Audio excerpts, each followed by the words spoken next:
السلام علیکم ورحمت الله وبرکاته. دوستانو په دغه ویډیو کې به تاسو ته دربښیم چې تاسو څنګه کولی شئ چې په خپل موبایل کې له مسنجر څخه اډیوګانې ویډیوګانې او وایس میسجان را ډاونلوډ کړئ. او دوستانو که چیرې تاسو ته ستاسو ملګري یا بل چا په مسنجر کې ویډیوګانې درلیږلې وي یا اډیوګانې درلیږلې وي یا وایس میسجان درلیږلې وي، نو که چیرې تاسو غواړئ چې هغه ویډیوګانې هغه وایس میسجان یا هغه اډیوګانې په خپل موبایل کې را ډاونلوډ کړئ او د موبایل په سټوریج کې څه وکړئ، نو دغه ویډیو تر اخره پورې وګورئ.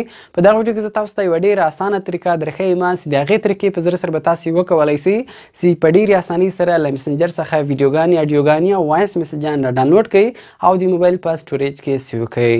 نو ویډیو تر اخره پورې وګورئ یا ویډیو له خپلو دوستانو سره خامخا شیر کړئ تر څو هغه هم له دې څه فایده واخلي. نو زه د ویډیو په طرف ویډیو شروع کوم.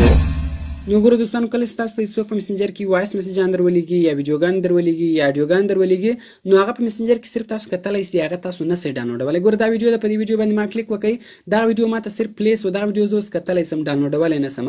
پورته ځم، ګوره دلته وایس میسجان دی، اوس په دې وایس میسج باندې ما کلیک وکړئ. ګوره دغه وایس میسج زه صرف پلی کولی سم، دغه زه ډاونلوډولی نه سم، د موبایل په سټوریج کې نه سم سیو کولی. نو راځئ اوس ګوره زه تاسو ته هغه طریقه درښیم چې د هغې طریقې په زړه سره به تاسې وکولی سئ چې په خپل موبایل کې له مسنجر څخه وایس میسجان ویډیوګانې اډیوګانې ډاونلوډ کړئ او د موبایل په سټوریج کې سیو کړئ. نو دې لپاره به تاسو اول په خپل موبایل کې یو براوزر انسټال کړئ. د دغه براوزر نوم دی یوسی براوزر. یوسی براوزر تاسو له پلی سټور څخه هم انسټالولی سئ او د یوسی براوزر ډاونلوډ لینک مې د ویډیو په ډسکرپشن کې هم درکړی ده. نو یوسی براوزر تاسو له هغه څخه هم په ډېرې اسانۍ سره را ډاونلوډولی سئ. کله چې بیا تاسو یوسی براوزر انسټال کړئ، نو سمپل به تاسو یوسی براوزر خلاص کړئ. کله چې تاسو یوسی براوزر خلاص کړئ، نو بیا به سمپل تاسو په یوسی براوزر کې facebook.com خلاص کړئ او له هغه بعد بیا تاسو د خپل فیسبوک اکاونټ یوزر نیم او پاسورډ کې ووایئ. نو تاسو به خپل فیسبوک اکاونټ په یوسی براوزر کې خلاص. نو ګورو دوستان، تاسو کتلی سئ ماته خپل فیسبوک اکاونټ په یوسی براوزر کې خلاص و.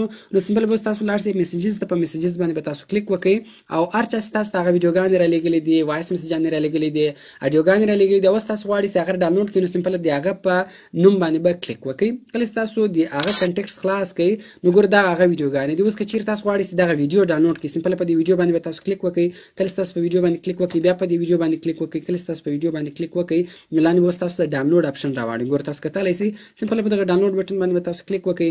نو دوستان ګوره تاسو کتلی سئ چې د دې ویډیو ډاونلوډینګ شروع سو او دغه ویډیو به ګوره اوس له موږ سره دلته ډاونلوډ سي. ګوره تاسو په خپله کتلی سئ چې دغه ویډیو بیا له موږ سره ډاونلوډ سوله. ګوره تاسو په خپله کتلی سئ چې دا ویډیو ډاونلوډ سوله، د موبایل په سټوریج کې سیو سوله. دغه رقم اوس کوم چیرې هغه وایس میسجان یا اډیوګانې را ډاونلوډولې، سمپل ګوره په هغه وایس میسج یا په اډیو باندې کلیک وکړئ.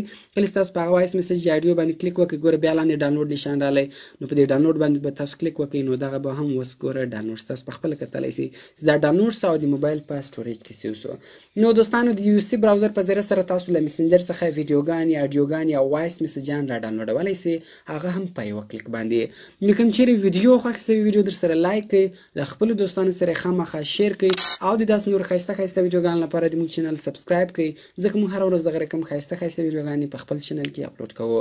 نو ملاویږو په نور ښایسته ښایسته ویډیوګانو کې، په دعاګانو کې مې یاد ساتئ. د خدای په امان.